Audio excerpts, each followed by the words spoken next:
अस्सलाम वालेकुम नाज़रीन, इंडियस गैजेट पे आप हमारा प्रोग्राम देख रहे हैं वाइट कॉलर। आज हम एक मुल्क के एक बड़े मालियाती स्कैंडल के हवाले से बात कर रहे हैं। हैस कॉल पेट्रोलियम का ये स्कैंडल था जिसमें मुख्तलिफ बैंकों से यानी नेशनल बैंक समेत 18 निजी बैंक थे, जिनमें एलसीज अरबों रुपए की खोली गई बाहर से तेल मंगवाने के लिए। और लेकिन वो कागज़ों में कार्रवाई हुई, एक कंपनी से दूसरी कंपनी को यहीं जो स्टॉक पड़ा हुआ था वो उसकी सप्लाई हुई। और एलसीज जो हैं, जो लेटर ऑफ क्रेडिट थे बैंकों में अरबों रुपए के, वो कैश करवा लिए गए। इसके ऊपर एफआईए में जब ये मामला आया तफ्तीश के लिए, इंक्वायरी के लिए, तो 2022 में एक एफआईआर इसमें हुई शुरू के महीनों में। उससे पहले एक तवील इंक्वायरी हो चुकी थी एक साल के अंदर।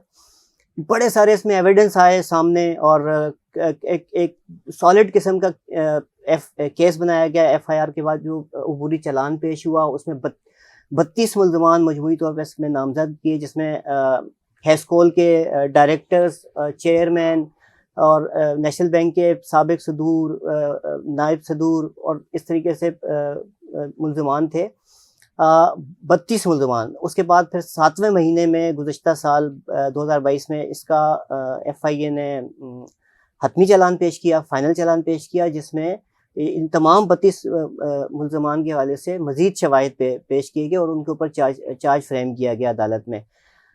उसके बाद अचानक इस केस में, इस स्कैंडल में, जो कि 54 अरब रुपए का स्कैंडल, इसका तखमीना लगाया गया, क्योंकि तकरीबन कोई 400 अरब से ऊपर की एलसीज जो है ना वो कैश करवाई गई थी। इसमें एक बहुत बड़ी डेवलपमेंट अभी सामने आई है। उस हवाले से नादिर साहब हमारे साथ मौजूद हैं। नादिर साहब से हम मालूम करते हैं कि ये क्या पेशरफ्त हुई है, जो बड़ी अहम पेशरफ्त जो है। जी, बहुत शुक्रिया इमरान साहब। हैस्कोल का मामला जब शुरू में इंक्वायरी तक महदूद था, तो उस वक्त एफआईए के डायरेक्टर जनरल थे सनाउल्लाह साहब ना, और उसके कराची में डायरेक्टर थे आमिर फारूकी साहब उसमें। और उस वक्त ये कहा जा रहा था कि ये मुल्क की तारीख का एक बड़ा स्कैंडल है जो एफआईए जिसको टेकअप किया है एफआईए ने, और ये एफएटीएफ में जो है ये ज़रूर जो है इसके ऊपर बात होगी, इस केस के ऊपर। और इसी तनाजुर में इसके हवाले से एक इंक्वायरी अफसर जो है वो मुकर्रर थे, और उन्होंने सारा काम किया, तमाम बैंकों से रिकॉर्ड लिया, बैंकों से रिकॉर्ड लेने के बाद कंपनीज से रिकॉर्ड लिया, और तमाम एलसीज का बाकायदा जायज़ा लेने के बाद जब एफआईआर नंबर 1/2022 हैस्कोल के ख़िलाफ़ दर्ज की गई, तो उसमें 32 मुल्ज़मान बहुत मतलब आला अफसरान थे और उनकी राब्ते भी आला शख्सियात से थे। अच्छा, ये तो सारा जब एफआईआर दर्ज होने के बाद, तो उसका जो चालान भी थ्रू प्रॉपर चैनल, पहले ज़िमनी चालान जमा हुआ।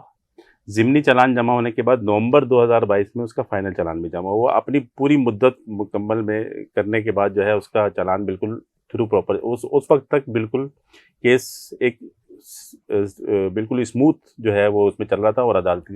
लेकिन इस दौरान में हैस्कोल की जो ज़ेली कंपनीज़ हैं और ख़ुद हैस्कोल की तरफ से भी, इंतज़ामिया की तरफ से भी, एफआईए को ये हुआ कि मामला के जो कमर्शियल बैंकों के जो मामलात हैं, उससे जो हमें जो उनसे जो मामलात है, कोई 16 अरब रुपए का इब्तिदा में कहा गया था, फिर 22 अरब रुपए की बात आई कि हम ये देने को तैयार हैं, तो हमारा फौजदारी मुकदमात से हमें जो है वो उसको बचाया जाए।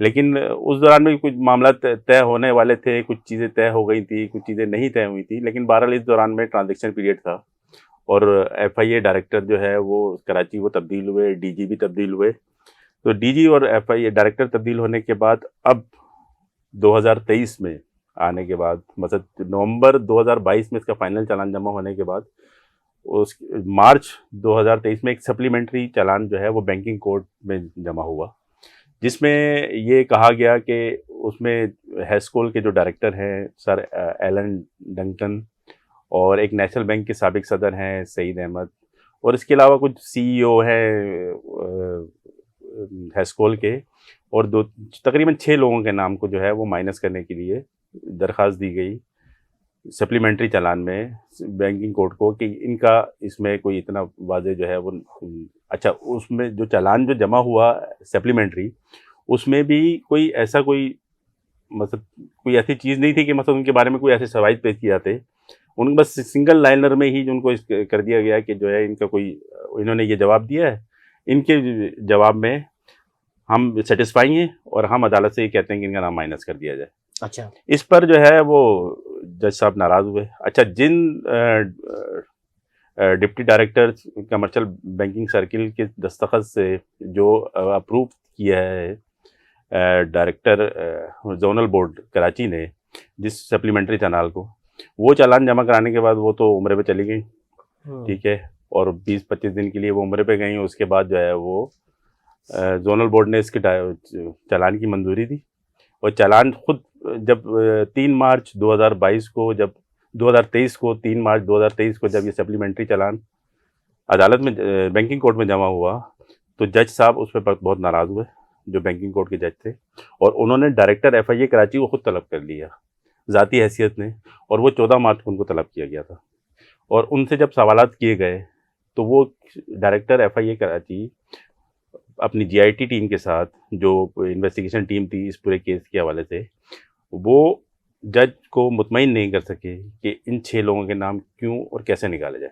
अच्छा जी। अच्छा, हमने ये भी सुना है कि डायरेक्टर जो हैं वो समाअत के दौरान 1.5 घंटे तक अदालत में मौजूद रहे और वो अदालत को मुतमईन करने की कोशिश करते रहे, और उन्होंने कोई वहाँ पे 3 डायरेक्शंस भी दी, 3 के हम SEC पे भी रिकमेंडेशन भिजवा रहे हैं, बैंकिंग काउंसिल को भिजवा रहे हैं, कॉर्पोरेट जो इसमें जो क्राइम्स हुए हैं उस हवाले से हम वो तरमीम के लिए भी सिफारिशात भिजवा रहे हैं। और एक उन्होंने पर्ची भी जज साहब को दिखाई, सिर्फ उन्हीं को दिखाई, और जज साहब ने देख के वो पर्ची साइड पे रख दी। वो सील पर्ची थी, शायद उनको कहीं से आई थी। अच्छा, इसमें बहुत सारी चीज़ें और भी सामने आ रही हैं।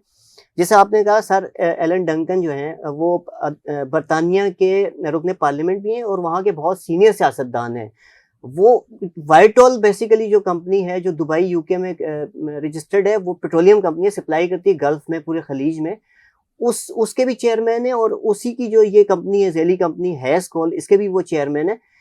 चालान में इस वक्त अब इन्होंने जाके ये लिखा कि जी ये वो चूंकि वो हैं नॉन एग्जीक्यूटिव डायरेक्टर और चेयरमैन, और इसी तरीके से जो दीगर 3 डायरेक्टर्स हैं वो भी नॉन एग्जीक्यूटिव वो हैं डायरेक्टर, तो इस वजह से उनका रोल डायरेक्ट बनता नहीं है। चले वहां तक तो मामला समझ में आते हैं। इन द मीन वाइल हमने ये भी सुना कि जो वाइटॉल कंपनी UK है, चेयरमैन की तरफ से उनके बरतानवी एक दरख्वास्त हमारे वजारत दाखिला के तवस्सुत से यहाँ आई FIA डायरेक्टर जनरल के पास कि हम, चूँकि इस केस में उन चारों के नॉन अवेलेबल वारंट इशू हो चुके थे हतमी चालान के बाद 2022 के 7वें महीने में, और उन्होंने कहा कि जी हम मुल्क से बाहर हैं, हमने तफ्तीश भी ज्वाइन नहीं की, इस दौरान ये सारी मामला हुआ है, तो ये इसको आप दोबारा से इन्वेस्टिगेशन करें, हमारी गैर मौजूदगी में सब कुछ हुआ है। उस असर नो इन्वेस्टिगेशन के ऊपर DG से आया दरखास्त डायरेक्टर के पास, डायरेक्टर ने नीचे डिप्टी डायरेक्टर को अहकामात दिए, फिर एक दोबारा तफ्तीश हुई, उसके नतीजे में सप्लीमेंट्री चालान बना।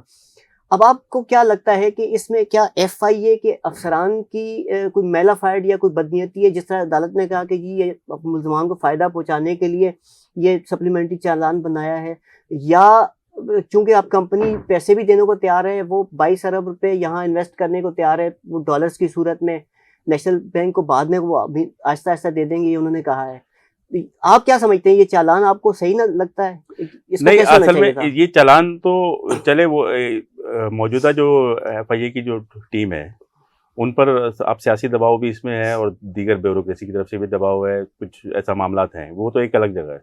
लेकिन जो मामला 22 अरब रुपए की जो कंपनीज के देने के थे, वो तो इन डायरेक्टर से पहले जो डायरेक्टर्स थे उनके साथ ये मामला तय हो चुके थे, और तकरीबन ये बात हो रही थी, उसी दौरान में ये ट्रांजेक्शन पीरियड हुआ, और यही बात जाहिर सी बात है अगले डायरेक्टर को भी मालूम हुई, जो अब मौजूदा डायरेक्टर सलाम शेख साहब हैं, उनको भी मालूम हुई, तो उन्होंने भी उसी को उसी टोन पे रखा। और दूसरा ये है कि उस सियासी प्रेशर का इन्होंने अब फ़ायदा उठाने की कोशिश की जा रही है। इसमें 2 या 3 ऐसे लोग जो नाम हैं जिनके ऊपर तो मसद, एक तो वो सुप्रीम कोर्ट के मौजूदा जजेस में से जो हैं वो जो कहते हैं कि भाई उसमें से भी जो है उनकी अजीज़ में से भी हैं कोई मौजूदा जो है वो हुकूमत के एक अहम तरीन वज़ीर जो हैं, उनकी जो है वो राब्ताकार हैं जो नेशनल बैंक में मौजूद हैं, जिनको नाम निकालना है। और फिर वो सर एलन डंकन का तो इंटरनेशनल प्रेशर की वजह से भी जो है आप उसको ये करना आपके चाह पास रहे हैं मैकेनिज्म है कि आप उनको वहां से ला सकते हैं एक बरतानवी सियासतदान को? कोई मैकेनिज्म नहीं है, मैकेनिज्म ये कोई नहीं है, लेकिन बहरहाल ये तो आप, ये तो जिस वक्त एफआईआर हुई थी उस वक्त भी सोचना चाहिए था ये सारे मामलात नहीं, करते आप हुए। प्रोसिक्यूट तो करवा सकते हैं ना, उनके खिलाफ फैसला तो हाँ आ सकता है। बिल्कुल आ सकता है उसमें, लेकिन मामला ये है कि अब उसका फायदा उठाते हुए बाकी 2 4 5 और लोग भी हैं जिनको ये सहूलत यानी फराहम की जा आप रही ये है। कह रहे हैं कि चले वाइटोल या हेस्कोल के जो डायरेक्टर थे नॉन एग्जेक्टिव, उनका तो आ गया जी, दोबारा तफ्तीश करें, लेटर भी आ गया बिल्कुल। और उनको आपने कहा टेक्निकल ग्राउंड्स के ऊपर और रिकवरी भी दे रहे हैं। हम्म। लेकिन ये जो नेशनल बैंक के दो इन्होंने साबिक सदूर और एक अहदेदार को साथ में निकाल दिया, इसमें हो सकता है कि कुछ प्रेशर, जिस तरह आप कह रहे हैं कि वजारत दाखिला, वजीर दाखिला के वो एक वजारत खजाना से, वजीर खजाना के हाँ करीबी अजीज भी हैं, बिल्कुल, और एक जो है वो किसी मतलब जज हैं, वो जज के जज के रिश्तेदार बहुत हैं। तो करीबी। लेकिन ये प्रेशर तो 2022 में भी आ सकता था, उस वक्त क्यों नहीं आया? अगर अब आया तो उस वक्त ये मामला जब फाइनल चालान जब हुआ था तो उस वक्त ये हुआ था कि भाई इनके कुछ नाम है, लेकिन वो थ्रू प्रॉपर चैनल वो चल रहा था, लेकिन वहाँ पर मामला ये था कि तफ्तीशी अफसर का था। तफ्तीशी अफसरान जो जीआईटी जो बनी थी इस सारे मामले के बाद, जब 22 अरब रुपए की उनकी तरफ से ऑफर आई थी, फिर उसके बाद फिर जो है इस केस को आगे लेके चलना था, तो उसके मुतालिक कि इसमें कोई ऐसा कोई मामला जो है वो गड़बड़ ना हो जाए, तो इसलिए जीआईटी बनाई गई थी। लेकिन वो जीआईटी ने भी ये था कि उन्होंने ये कहा था कि जो चीज़ भी होगी वो रिटर्न होगी, लेकिन वो ज़बानी कलामी नहीं होगी। अगर आप मुझे कुछ ज़बानी ऑर्डर दोगे तो उस पर इम्प्लीमेंट नहीं होगा, जो ऑर्डर रिटर्न में होगा उस पर इम्प्लीमेंट होगा। अच्छा, एक आखिरी सवाल ये बताएं, ये तो हमें मानना पड़ेगा कि ये जज ने भी अपनी उसमें लिखा है अभी ऑर्डर में जो अभी आया इंटरम के ऊपर अपना सप्लीमेंट्री चालान पे, कि पिछला जो चालान, हतमी चालान था, वो एफआईए ने बड़ा अच्छा पेश किया, जी उसमें जी बड़े अच्छे शवाहिद थे, उसी की रोशनी में हम मुल्ज़मान को आगे प्रोसिक्यूट करेंगे। और एफआईए की तफ्तीश ही थी कि जिसकी वजह से वो कंपनियां जो हैं वो 22 अरब रुपए की रिकवरी भी देने को तैयार हुई है, बिल्कुल। यानी कि अच्छा केस आगे इन्होंने चलाया। क्या सप्लीमेंट्री चालान क्यों नहीं मंजूर हुआ? केस तो अच्छा चलाया और रिकवरी पे भी मजबूर किया, लेकिन अब यहाँ क्या खराबी आ गई? बस जो बैंकिंग कोर्ट के जो जज हैं उन्होंने भी सुप्रीम जो फाइनल चालान था इस केस से मुतालिक उसी को ये कहा है, क्योंकि उसमें ये नज़र आ रहा है कि जो इन्होंने कोई ऐसे शवाहिद पेश नहीं किए कि जो 6 लोग जिनके नाम ये निकालना चाह रहे हैं उनके मुतालिक कोई ऐसा कोई इन्होंने ठोस एविडेंस पेश नहीं किया। सिर्फ एक ज़बानी सिर्फ एक वन लाइनर लिखा कि उन्होंने कहा, इन्होंने तस्लीम किया, हमने बस उनको बुला के इससे पूछा, और उन्होंने कहा कि इससे हम ज़्यादा कोई मुलव्वस बात नहीं नहीं है, की। और इससे ज़्यादा बात नहीं की कि मतलब कोई ऐसा सबूत पेश करते हैं कि भाई इस दौरान में जिस अरसे में ये सारा मामला गड़बड़ घोटाला बना है, उस अरसे में वो वहाँ की जो मतलब जो उनकी जो पोस्टिंग थी वो क्या थी, वो एग्जीक्यूटिव थी या नहीं थी वो। लेकिन इस मामले में उन्होंने कुछ भी ऐसा नहीं लिखा, सिर्फ वन लाइनर ये सिर्फ ये बात लिखी और मामले को ख़त्म किया। चले जी, बहुत शुक्रिया।